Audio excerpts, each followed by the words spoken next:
Hi boys and girls, welcome back to Mr. Brakefield Reads. It is Sunday, and so we're going to get straight back into our chapter book, The Monster of Shiversands Cove. But before we do, I just wanted to apologise for Friday because I was supposed to put a video up on the channel, but just didn't get the chance to do that. And so what I'll do is I will try very, very hard to add an extra video next week. Before we go into chapter 7, I think it's chapter 7 now, just a quick recap on chapter 6. So in chapter 6, Stan had discovered that he did indeed have magic eyes.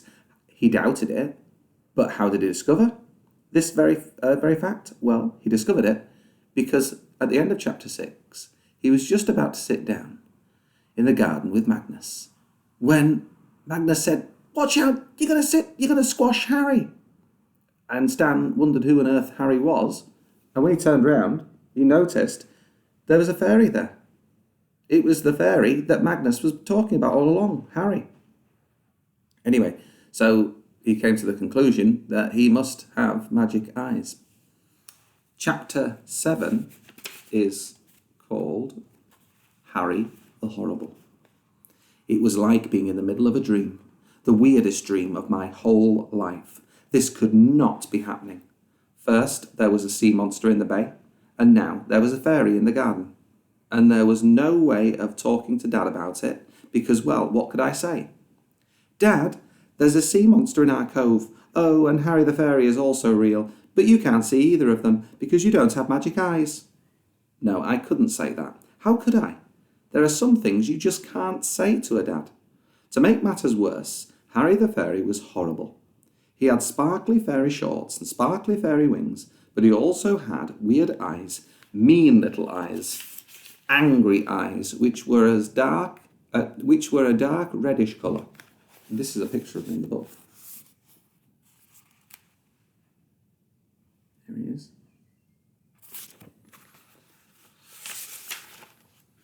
He had bushy eyebrows, creepy curved fingernails, and low-set ears. His ears were as weird as his eyes. They were long and narrow, and a tiny bit furry, laid flat on his little furry head. And Harry the Horrible did not like me, not since I almost sat on him. He glared at me and chattered his teeth. Then he started sniffing round my head, sniffing my hair, sniffing in my ears, sniffing wherever he could. He was behaving like Bagel. That's what Bagel always did. Every walk we went on, every time Bagel met another dog, he'd start sniffing it. Now Harry started sniffing right in my face. "Get off me!" I yelled, batting him off. "Pest!" "Don't be a horrid Stan," tutted Magnus, wagging his finger. "Harry's not a pest. He's a little fairy, and he wants to be your friend." "He does not want to be my friend," I said, batting him off again. "And anyway, he's not a proper fairy. Where's his wand? Aren't fairies supposed to have wands and do little bits of fairy magic?" Although I was quite glad Harry didn't have a wand. He might be even worse. Then Harry swooped down and started sniffing round my knees. "Stop that!" I yelled, kicking up with my knee. Harry didn't like that. He flew up and flapped his sparkly wings in my face, hissing and gnashing his teeth. "You know what?" I said. "I'm not even sure he is a fairy. Look at those teeth and his furry ears. He's creepy, more like a flying hobgoblin." But I had bigger things to worry about than Harry, like the sea monster, here in Shiversands Cove. I left Magnus and Dad in the cove and went back up to the cottage. I had a lot of thinking to do. That painting, the one in the sitting room, it was looking likely that it was of the monster. So the sea monster was probably not passing through. This was probably where the sea monster lived. I checked the painting. It was old. It had a signature I couldn't read and a date on it. 1904, a long time ago. Was it a very old sea monster then? How long did sea monsters live? Hundreds of years? Or was it a family of sea monsters? Was this a grandchild of the sea monster in the painting? I had a scary thought. Maybe there was more than one sea monster.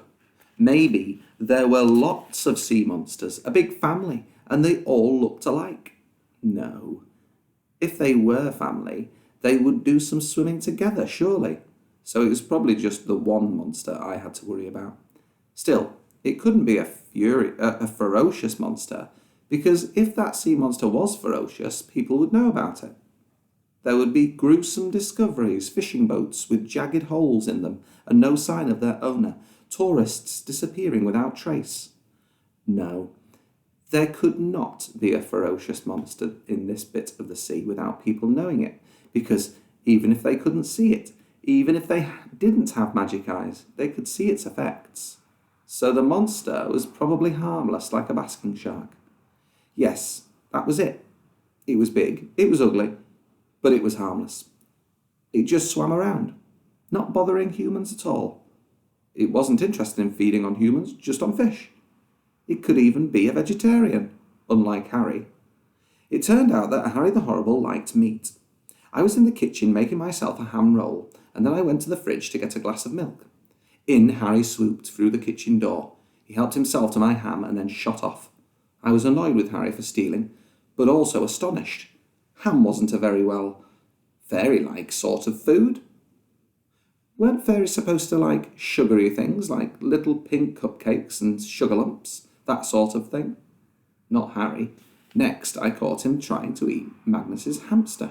I went upstairs and there he was, licking his lips and trying to squeeze himself through the bars of the hamster cage. I yanked him away, hurled him out of the window and slammed it shut. "Magnus!" I bellowed down the stairs. "Keep your fairy under control. Put it on a lead or something. It just tried to eat the hamster." "Stan!" "Stan!"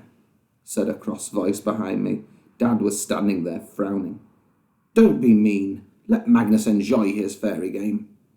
I stomped off to look in the rock pools. I was fed up with Harry the Horrible and still fretting about having a sea monster, even a harmless one, in our cove. As I was clambering about on the rocks, I heard two noises.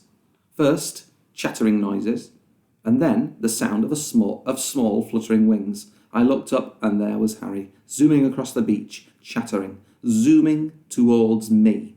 Oh no, not again. He didn't like me, so why did he have to keep bothering me, sniffing around me? I filled a bucket with water. I was ready. One sniff of me and Harry was getting a drenching. Time to see if this fairy had waterproof wings. Then I heard another voice, a much bigger one, a loud slapping noise. I went cold. That noise, it was an angry noise, a warning noise, and it was also in the cove. I turned and stared. There it was, the sea monster. It was right there in the middle of the cove. It was looking straight at me and slapping its huge great tail fin on the surface of the water, smacking it up and down, so that water sprayed everywhere. Then, the frilly thing, all around its head, shot out sideways and stood out, all stiff around its head. I knew what the frill was. It was a threat. Then the sea monster started to swim fast, straight towards me. So I ran. I scrambled back to the rocks and back up the beach. Who knew how far a sea monster could rear, or how far it could grab? I ran back to the cottage, straight into the sitting room, and threw myself down on the sofa.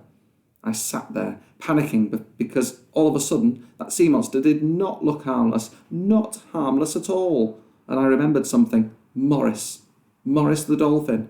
Morris had been on the news a few weeks ago. He was a dolphin that had been swimming with tourists for years and years, playing with them in the bay and letting them tickle him and bounce balls off his nose, everything. Then one day Morris turned. He attacked a tourist viciously. He dragged them round the bay and tried to drown them, and later he did it again. That was it. Morris was no longer safe to be around tourists. Morris was a danger. Morris had gone rogue, the news reporter said. Was that what was happening here in Shiversands Cove? Had a harmless sea monster, one which had been swimming here for years and years, now gone rogue? Well, we're going to have to find out next time when we come back to chapter 8. But in the meantime, stay safe and happy reading. Goodbye. Goodbye, boys and girls.